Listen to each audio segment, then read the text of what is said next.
No, Mr. Bond. I expect you to watch my YouTube channel. The girl with the Comic-Con tattoo. That ought to make for an interesting video.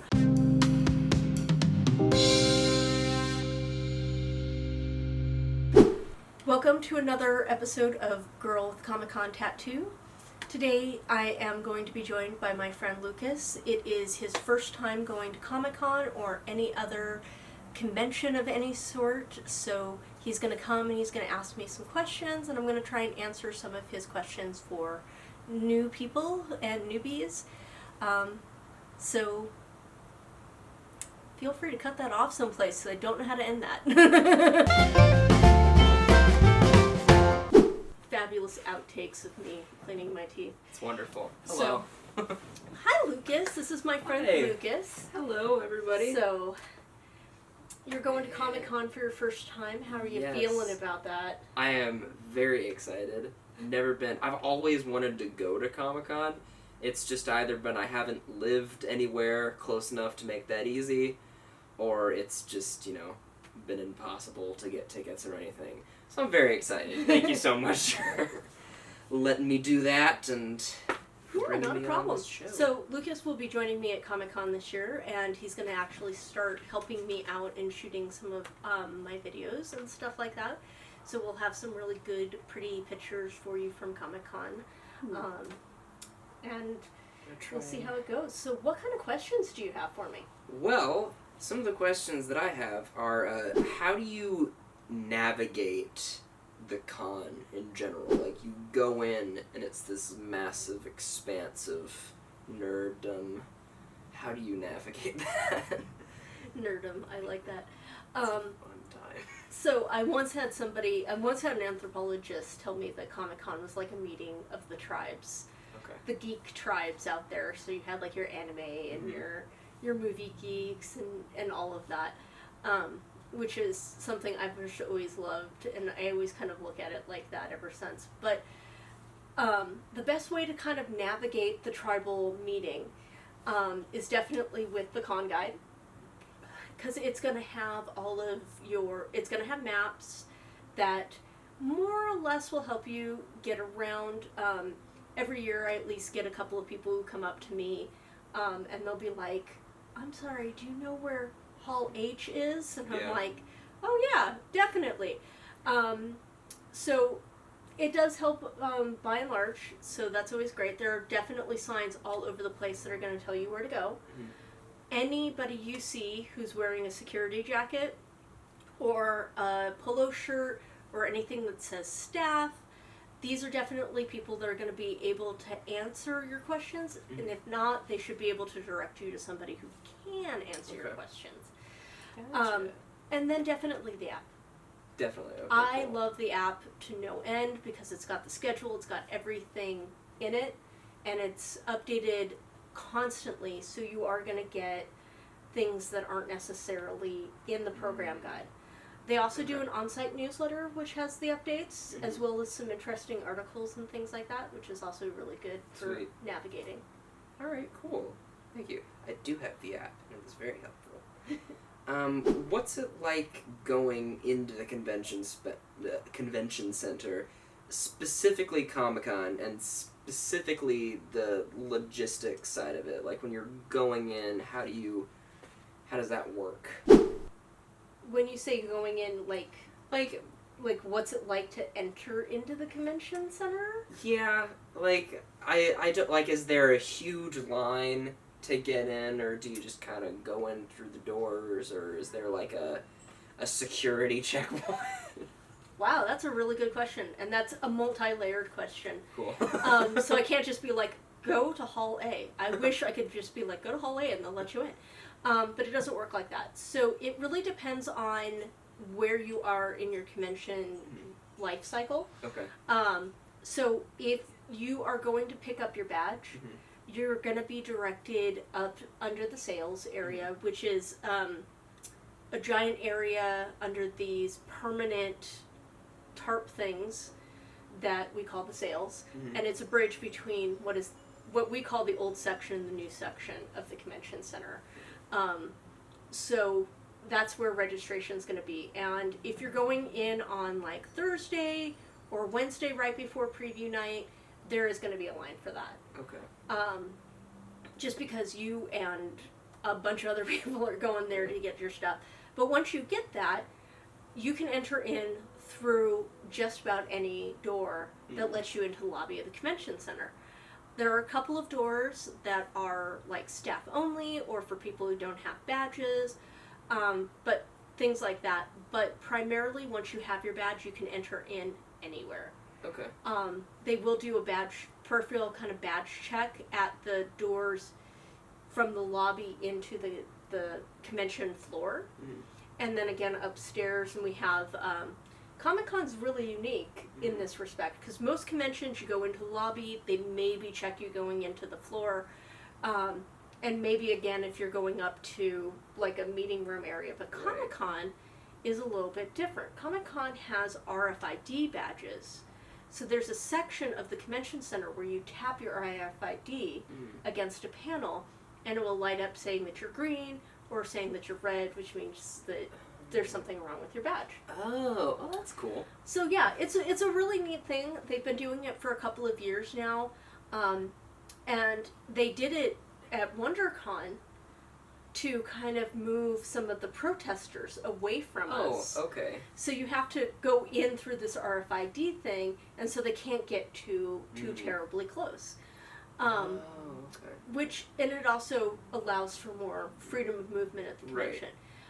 So that the placement of those varies from year to year, but the most that you're going to have to do is tapping that to get into a certain section. Okay, So, gotcha. yeah. Well, that's really cool. I didn't know that. How much money should you bring to the convention, specifically Comic-Con? Because I know I'm going to buy a lot of stuff. Oh my god. That is such a hard question to answer. So I've definitely done Comic-Cons on like almost no money, and I may have to do like a video in the future on specifically how to go to a convention with no money. Right. That'd be interesting. Yeah. Just how to survive. How to survive at Comic-Con without any cash. So, but what I typically do, and I mentioned this in one of my other videos and I'll restate it here, is I bring snacks and food because I don't like paying for convention food. Not to say that it's bad, I'm cheap and I don't want to pay for convention food. So I typically, bring snacks and food so I can save money there. Right. But what I try to do is figure out what I'm going to be buying at the convention. So I go through the exclusives list and I go, okay, so I want this, this, and this on the exclusives list. It's going to cost this much. Right. So I make sure I bring that. And then I usually bring a little bit more. On my flusher years, where I'm not being super tight-wady about it, I usually bring around $200 Okay. to the convention. And that's if you're going to go really kind of geeky and spend a lot. You can spend a lot of money at con in a blink of an eye. I don't doubt it, yeah. Yeah. So, because you're like, oh my god, that's a Dazzler bust. Dazzler's my favorite X-Men, by the way. And it's a Dazzler bust, and I love Dazzler, and oh my god, $45 here. Take my money. Quickly, before I change my mind. Take my cash. Yeah. So I've gone to cons where I've dropped thousands of dollars at the convention in one con. Fun times, yeah. It was, yeah. And I did walk home with a couple of things where I was like, I regret that. I regret it. Probably not the smartest business move and stuff like that, but I like to say probably right around $50 to $100 a day. And if you're doing the $50 a day model, then that's right around $200. Okay, gotcha. So. All right, sweet. Yeah. I will sit on that. I will decide how Rob much a bank. money. Yeah, I'll do that. Let me know if you need help. I with will. that. Yeah, definitely. I got some ideas. Oh, good. I will need your help because. Oof. So my next question: How do you handle lines, and how early should you get in them? You know what I mean? Lines. Lines. Oh my God, there could be a whole video on lines itself. Cool. So lines are an inevitable part of Comic-Con. There's a whole strategy in what gets lines and where the lines are and traffic flow and stuff I learned a couple of years ago that I won't bore you with. That's definitely for another video if we want to get into the minutia of how you put on a convention. But usually find the thing that you're looking for. So if you're going to buy the super special, I don't know, insert item here, right? Or you're going for some signing that wasn't done as part of the exclusives panel, usually find the booth that they're supposed to have that signing or whatever, and usually you'll be able to see the line from there if there is a line, and then you just kind of follow it to its end. Yeah. And then there will be a person standing at the end that has a placard that says, "This is the end of the line." And you get in the end of the line. And you're like, oh, cool. You know, conversely, that placard will be replaced with, "This line is capped. This line is closed." And there's nothing that you can do to get in that line after that. So that's kind of how to do the basic lines that are there. Now, there are some lines that are a little bit different. So when do you get in line? Like if you're going for merchandise, as quickly as you possibly can. If you're going to a panel that is going to be big, like let's say Hall H, Ballroom 20, sometimes the 6th ballroom has a line to it. I did a panel, Cosplay 101. We had a couple of lines for that. That was great. I don't know how they do the lines for some of the smaller stuff, but they have sections for it.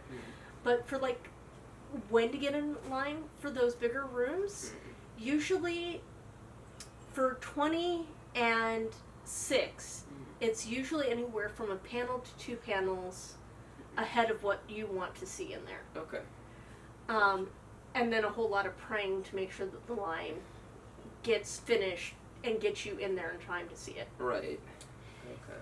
H is a completely special line. Okay. It's the atypical line. So it is, as we are shooting this, it is the Friday before the convention. Yes. There's probably a line. It's probably. H has probably already started. 1 year H started, the last year that H had a Twilight panel, the line started a week before the convention. Wow. Or at least that was what I heard. So, You can already get in line? Wow. And people do it because they really want to see what's in there. Especially if it's for like that Thursday. Yeah. So Wow. that line, what they also do with that line is they hand out wristbands for it. So in theory, you don't have to stand in that line. You can leave and come back. And the only reason that you're in the line is to get a good seat. But people will stand for hours on the off chance that the person who got the wristband doesn't come back. Wow. And that they can get in. Wow. So yeah. I personally cannot think of anything right now that's out there that I would do H line for. Right. To get into H. If you're a desperate nerd, stand in line. Yeah, if you're a desperate By all nerd, stand in means. line. But or if you're like super into it, like Yeah. like you and I, we have 2 friends yeah. that plan to go into the H line twice during this convention. And I wish them the best of luck, and I may Right. bring them cocoa one day because that's just crazy. It's just not something I would do. So yeah. Do you have any other questions? I have one last question, and it might be, I don't know how long it'll be. Just what's the general, when you walk into Comic-Con, you get in there through the entrance, what's the general layout of how it like looks and? So, once you first get into the convention center, you're met with a lobby, and the lobby goes from one end all the way to the other. There's a little bridging gap in between the two from when San Diego expanded our convention center a while back. We call that the Tunnel of Love. Mm-hmm. It's cute. It's not decked out in hearts. We just call it the Tunnel of Love because the lobby closes in for that section, and then it opens back out into a big lobby area. Okay. From there is the entrance into the dealer's floor. Okay.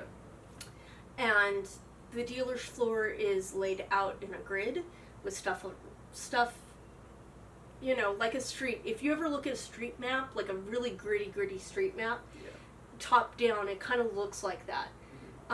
With all the booths being little houses. And then there are booths that line the wall as well. You know when people say, go to your happy place? Yeah. The dead center of the convention floor at Comic-Con. I close my eyes and I can put myself right there. Wow. Complete with Everybody. 100,000 Yeah. people. Wow. That is 100% where my mind populates my safe space. Nice. Man. Which is crazy because it's so crazy and everything. But that's the basic layout of the main section of con. In the older section of the San Diego Convention Center, which is the A through D section of the convention center, or A through C. I get confused as to where the break is, but it's A through D or C is the old section. You can take a stair or an elevator up, and then there's panel rooms up there. And then in the old section, you go to the back, the bay side of the convention. We have city side, we have bay side. So you go to the bay side of the convention, you go down, there's a half level, a mezzanine level. And that's got a bunch of meeting rooms in it, and that's where the fan tables are. And there's also some food and stuff down there. That's where D&D is. Okay. So D&D and tabletops is there as well. And then you can take another set of stairs that will put you on the back side of the convention floor, so you can then come in that way. In the new side of the convention, you can go upstairs and there's a bunch of meeting rooms on the top of the convention on that side. And then there are stairs on the opposite side so that you can actually go down into, there's a park behind the convention center as well. Okay, cool. So that's roughly the layout of the convention center and how everything's set up. Now, I haven't gotten the official word on how they're laying things out, but typically if you're going for deaf or disabled services, that's going to be in the A-B lobby area. At the top, we have the sales, like I told you about, which is is part of the connector between the old section and the new section. And that's where registration is. There's also a bunch of tables. They also do autographs in that area. Oh, cool. All right. And I want a quick shout out to the people who do autographs because they're awesome. But if you're going to Comic-Con and you're like, oh man, I'm not going to get to see who is so-and-so because I didn't get the exclusive, still go to the autographs area. Yeah. Because we've had some fairly famous celebrities sitting there with nobody to sign autographs for because people think that they have to have a line or a ticket. Yeah, I just found out about this. I was like, seriously? I could have gone up to this person like last year when I saw them and they're like, yeah. And I was like, if I had known. Dude. I thought that they were just sitting there waiting for their time to sign. And no, they were waiting for somebody to sign. They just didn't have... That's crazy. Yeah, they just didn't have a line for whatever reason. Well, so yeah, definitely go there. Check that out. You might meet some pretty famous people who are just looking to give some love. Exactly. I just want to give some love, and And here's the other thing about autographs. Every celebrity that comes to Comic-Con has written into their contract with Comic-Con that they will sign at least the program guide for free. So no matter what, you can get a free autograph from anybody who's standing in the autograph area. Wow. Well, not standing, but it has a table at the autograph area. So yeah, if you see... They're contractually bound. They are contractually bound. So if you see them sitting there, go talk to them. Go ask them for an autograph. That's cool. If they're like, oh, well, they can opt to say, I'm only signing this. But if they say, I will sign this, but you have to pay me, yeah, whip out your guide and have them sign the guide. Because they have to sign that. So. Yeah. Awesome. Well, I don't have any more questions, but that was really helpful. I really liked that, yeah. Do you think that that's helped you and prepared you for Comic-Con? Definitely, yeah, because now I know, it helped, because I didn't know I've never been to the convention center before, nor any convention center, so that my questions were all, really related to where do I go, how do I navigate it and all that, so I feel like much more prepared for that. That's wonderful. I hope that this helped you. I'm glad that this helped you. I hope that it helps you. Yes. And if you do have any questions, definitely leave them in the comments so that I can answer them for you in the future, or maybe make them into a video. And I want to thank you again so much for coming in. Thank you so much for having me, and thank you for answering my questions. Of course, glad to do it. Well, that's it for this episode of Girl with the Comic-Con Tattoo, and please like, subscribe, and share, and we'll see you in the next video. Ooh, that was fun. That was really fun.